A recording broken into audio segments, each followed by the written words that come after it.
안녕하십니까. 조간신문의 주요 기사를 딱딱 풀어서 해석해드리는 조간 딱풀 9월 2일 수요일 순서 시작합니다. 오늘 조간에도 다양한 기사들이 쏟아져 나왔습니다. 먼저 쭉 한번 살펴보겠습니다. 빠른 속도로. 정부가 어제 국무회의를 열어서 내년도 예산안을 확정을 했죠. 555조가 넘습니다. 8.5% 올해보다 43조 원이 늘어났습니다. 국회 심의를 앞으로 남겨두고 있지만은 상당히 큰 폭의 증가를 한 내년 살림살이 규모를 내놨습니다. 여기에 대해서 똑같은 예산안인데 보수 성향 언론과 진보 성향 언론의 평가는 완전히 극과 극이었습니다. 전혀 다른 온도 차이가 나는 기사들을 내놨습니다. 조선일보, 보수 언론은 대표라고 할 수 있겠죠. 빚 660조 넘겨받은 문정부 빚 1000조 물려준다. 전임 정부로부터 660조의 나라빚을 물려받았는데 막 펑펑 쏘면서 지금 특히 코로나 시국에 그런 상황도 있었죠. 1000조 넘게 물려주게 생겼다. 이렇게 걱정을 하는 겁니다. 어제 예산안을 편성을 했는데 내년 예산안 555조 코로나 핑계로라는 표현을 했습니다. 또 나라빚 냈다. 그래서 국가 채무 비율이 올해 39.8%인데 내년엔 46.7% 국가 채무 비율이, 그리고 2년 뒤에는 50%가 넘을 거다. 그렇게 하면서 급증하는 나라빚, 이 국가 채무 이 그래프를 쭉 그렸습니다. 계속 상승하고 있죠. 나라빚이. 자, 이 상황인데 한겨레 신문, 대표적인 진보 성향 언론이죠. 한겨레 신문 일면은 온도가 다릅니다. 꺼져가는 경기 심폐소생, 꺼져가는 경기 심폐소생하기 위해서 555조 8천억이니까 반을 의미해서 556조 코로나 응급재정. 자, 어쩔 수 없는 재정 편성이라는 이야기죠. 상당히 긍정적으로 문재인 정부의 예산 편성, 재정 확대를 긍정적으로 평가를 하고 있습니다. 정부 내년 예산안 555조 8천, 올해 예산보다 43조 늘었는데 홍남기 경제부총리가 감내를 할 수 있는 범위 내에 있다. 그래서 최대한 감내할 수 있는 범위 내에서 최대한 확장적 재정 편성을 했다. 이렇게 홍남기 부총리 말까지 실어서 상당히 긍정적으로 평가합니다. 욜로 정부라는 말이 있죠. 욜로 정부. 욜로라는 용어가 있습니다. 욜로, you only live once. 당신은 한 번만 사는 인생이다. 그러니 이 한 번 사는 인생 그냥 저축이고 하지 말고 펑펑 쏘고 나만 위해서 모든 걸 다 하면 된다. 이것이 젊은 세대에서 하는 욜로족이라고 있습니다. 욜로족. 그것을 비롯해서 욜로 정부 그렇게 이야기를 하는데 한 정권이 있는 돈 다 쓰고 그냥 선심 다 쓰고 그 다음 정권에 대해서는 나 몰라라 하는 것이죠. 그래서 문재인 정권은 욜로 정권이다. 그런 표현을 제가 한번 해드린 적이 있습니다. 실제로 지금 국회의원이 됐죠. 고민정 청와대 대변인 시절에 그런 이야기를 했습니다. 이 재정을 곳간에 쌓아두기만 하면 썩어버린다. 그리고 곳간은 비우라고 있는 것이다. 자, 그렇게 이야기를 해서 논란이 됐었죠. 자, 곳간이 비우려면 채우는 사람이 있어야죠. 채우는 건 누가 채웁니까? 전임 정부가 채워놨던 걸 다 그냥 비워버리고 가는 것은 책임 있는 정부가 아니죠. 곳간을 채우는 것도 정부의 몫입니다. 자, 언론의 논조가 다른 부분은 오늘 또 다른 곳에서도 나타났습니다. 이재용 삼성전자 부회장이 기소가 됐죠. 결국 어제 기소 결정이 됐는데 그 기소에서도 확연히 언론 논조가 다릅니다. 동아일보 일면을 보시면은 검찰이 심의위 권고 뒤집고 이재용 기소했다. 이것이 일면 투부입니다. 심의위 검찰수사심의위원회죠. 이 검찰의 기소권 남용을 막기 위해서 문재인 정부 들어서 만든 검찰수사심의위원회인데 이 심의위원회가 얼마 전에 이재용에 대한 기소를 하지 말고 수사 중단하라고 권고를 했죠. 권고 저는 안 따라도 됩니다. 그런데 어쨌든 이 문재인 정부에서 만든 심의위를 뒤집고 이재용을 검찰이 기소를 했다. 이 기사입니다. 경영승계위에 합병을 했다. 그래서 삼성 관련 11명을 기소를 했고 수사심의위원회 권고를 거부한 것은 처음이다. 그리고 이재용 쪽은 기소 목표를 정해놓고 수사했다. 이렇게 반발을 하고 있다는 겁니다. 자, 이 이재용 기소에 대해서는 거의 윤석열 검찰총장은 의견이 거의 드러나지 않았습니다. 그런데 이성윤, 문재인 정권과 가까운 이성윤 서울중앙지검장이 수사팀에 연일 독촉을 했다는 것이죠. 이재용 기소하라 기소하라 기소하라 계속 독촉을 했다. 그런 보도가 나온 적이 있습니다. 그러니까 수사심의위원회 권고를 최초로 뒤집으면서 기소를 했습니다. 자, 그런데 또 다른 그 진보 언론 경향신문의 시각은 다릅니다. 검찰 쪽 입장을 크게 실었습니다. 오면인데요. 삼성 총수사위에서 미전실, 미래전략실이죠. 삼성 미전실이 경영권 불법 승계 작업을 했다. 이렇게 검찰 쪽의 공소 내용, 기소 내용에 초점을 맞춰서 보도를 하고 있습니다. 이재용이 그 이건희 전 회장으로부터 경영권을 상속받기 위해서 미래전략실이 나서서 불법 승계 작업을 벌였다. 이겁니다. 삼성물산 주주들의 손해가 됐다고 판단했다. 검찰이. 그래서 업무상 배임 혐의도 추가했다. 자, 그 아래는 또 검찰이 밝힌 삼성물산 제일모직 합병 전말 이런 기사도 있습니다. 중앙일보 기사를 한 번 더 보실 텐데요. 중앙일보는 이 이재용 관련 기사를 1, 2, 3면 그리고 사설에 쭉 다뤘습니다. 3면 기사 같은 데서는 삼성 쪽의 입장을, 조금 전에 경향신문은 검찰 쪽 입장을 중요 톱으로 기사 제목으로 뽑았죠.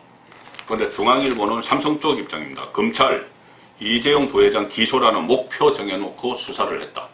삼성 쪽에서는 아예 그냥 뭐 기소해야 된다 목표를 정해놓고 했다. 억지로 꿰어 맞췄다.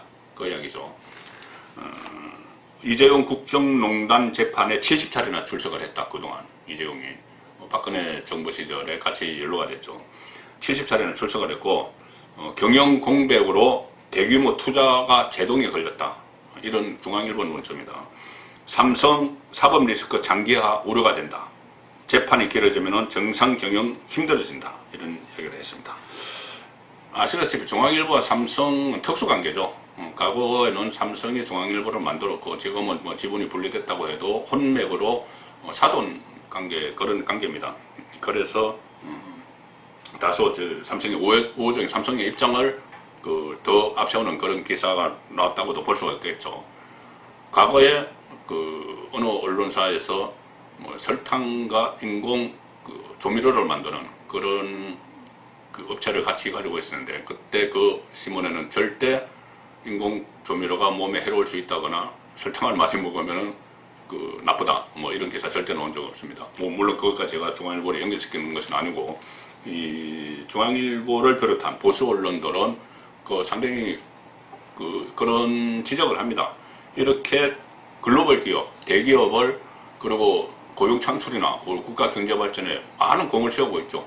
세금 문제도 그렇습니다. 엄청난 세금도 내고, 그런 기업의 총수를 과연 이렇게 어떤 사안이 있을 때마다 계속 구속시켰다가 풀었다가 뭐 70차례나 소환을 하고 그런 나라가 있느냐, 그런 지적이 나오는 겁니다. 그래서 이 삼성의 오너, 그전에도 그랬죠. 이명철, 이건희도 그랬고, 삼성 오너가 정치 상황에 따라서, 한국의 정치적인 정치 논리에 따라서 사법 처리를 받고 막 이렇게 하는 일, 그런 것이 경제가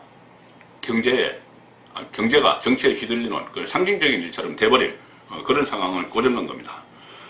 다른 주요 기사는 간략하게 살펴보겠습니다. 추미애 법무부 장관 아들 휴가 미복귀 논란, 어제도 계속됐습니다.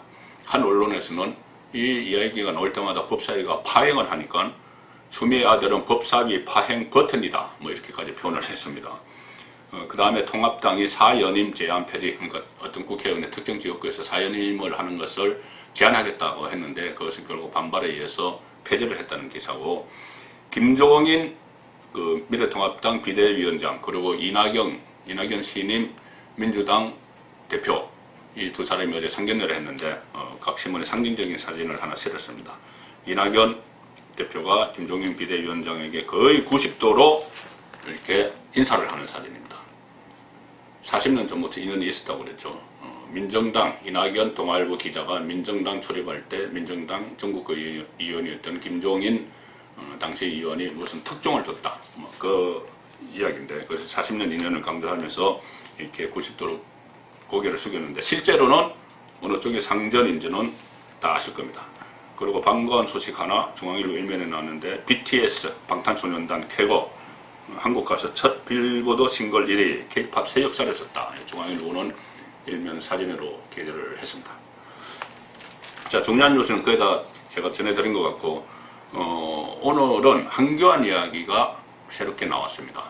서울경제신문에서 이 단독 기사를 올린 건데, 서울경제신문 단독 기사인데 인터넷판에 올렸습니다. 상당히 긴 기사입니다. 상당히 긴 기사라서 인터넷판에 올렸는데, 정치 1원지 안 떠난 한교안 종로 당협위원장 당무감사 받는다. 이 기사입니다. 상당히 긴 기사죠. 한교안 전 미래통합당 대표 4.15 총선에서 참패한 뒤에 그 대표직에서 물러났죠. 정계 은퇴 선언은 안 했습니다. 그 이후에 계속 종로, 정치 1번지 종로에 머물면서 장학재단도 설립을 하고 안전모색을 하고 있다. 뭐 이런 이야기들이 나왔는데, 그 소식이 서울경제에서 단독으로 실었습니다. 단독으로 실었는데 그 중에서 팩트가 있습니다. 왜 정치 1번지 정도를 안 떠났다고 하느냐 하면은 종로 지역구에서 아직 조직위원장 자리를 가지고 있습니다. 당협위원장 전 단계가 조직위원장입니다. 어쨌든 과거에 뭐 지구당 위원장 그 격이죠. 그러니까 종로에 다른 사람이 들어가지 않고 한교안 대표가 전 대표가 그대로 종로의 조직위원장으로서, 당협위원장이 오는 조직위원장으로서 활동을 하고 있다는 겁니다. 한교안이 종로 1번지 정치 1번지 종로 당협위원장의 이름을 올렸다. 그렇게 하면서 미래통합당의 서울특별시당 홈페이지에 한교안의 이름이 당협위원장으로 종로에 올라가 있는 이 홈페이지 서울시당 캡처 사진도 이렇게 실었습니다. 지금 당협위원장으로 되어 있죠. 그런데 취재를 해보니 실제로는 조직위원장이었다고 합니다. 그 전 단계 조직위원장인데 조직위원장에 대한 프로필란이 따로 없었어. 당협위원장으로 표시했다. 이렇게 통합당에서는 이야기하고 있습니다. 조직위원장이지만 당협위원장급으로 지역 활동을 지속하고 있다. 취재를 하니까 그렇다는 겁니다. 김종인 비대위원장이 강경 보수와 결별 선언을 했죠. 그래서 9월달에 이번 달에 당무감사를 예고하고 있는데, 자, 한교안도 당협위원장에 다시 도전할 가능성이 높다. 정식 당협위원장에 도전할 가능성이 높다는 것이죠. 그런데 원조 정강훈 리스크가 있다. 정강훈 목사와 같이 집회를 한 적이 있었죠. 그래서 지금 정강훈 목사가 상당히 비판을 받고 김종인 비대위원장이 정강훈을 겨냥을 해서 강경보수와 거구와 결별 선언을 사실상 했죠. 그래서 그것이 한교안의 복귀에 좀 걸림돌이 되는 거 아니냐, 그런 분석을 하는 겁니다. 그런데 이 기사에서는 이런 지적도 합니다. 한교안이 그래도 보수 통합을 했고, 그때 총선을 앞두고 보수 통합이 제1과제였죠. 뭐 총선 결과는 참패는 했지만 어쨌든 유승민 세력과 통합을 했습니다. 통합을 했고 3구 초려하면서 김종인을 그때 총괄선대위원장으로 영입을 했죠. 총괄선대위원장으로 영입을 했고, 본인이 사퇴를 하고 떠날 때도 김종인에게 비대위를 맡아달라고 이야기를 했었다고 합니다. 물론 김종인 비대위원장 1년이나 하라고 한 건 아니겠죠. 근데 어쨌든 김종인 영입을 한 사람도 한교안이다. 그래서 한교안의 대선 행보가 아직 끝난 것은 아니다. 이것이 이 기사가 하고 싶은 이야기입니다. 종로 당협위원장이 되기 위해 당무감사를 받고 공식 직함을 얻은 후에 한교안이 서울시장과 대통령 후보 경선에서 영향력을 발휘할 것이라는 관측이다. 뭐 서울시장 직접 나오지는 않을 테고, 뭐 공천한 과정에서 좀 영향력을 발휘한다든가, 본인과 가까운 사람을 좀 키운다든가, 그리고 자기 대권 주자로 여전히 떠오르고 있는 것도 맞습니다. 자, 그래서 최근에 그 여론조사, 리얼미터 여론조사가 있었죠. 거기에서 야당 범야권, 뭐 야당 후보는 아니지만은 그래도 반문재인 진영에서는 윤석열 검찰총장이 1위를 했는데, 그 조사에서 여전히 한교안 전 대표도 이 대선 후보 지지율 조사 대상이 되어 있습니다. 그래서 2.9% 지지를 받았었죠. 그렇기 때문에 한교안 대권 조작 카드는 범보수에서 여전히 유효하다. 그런 말씀 드리면서 조간 덕풀 마치겠습니다. 감사합니다.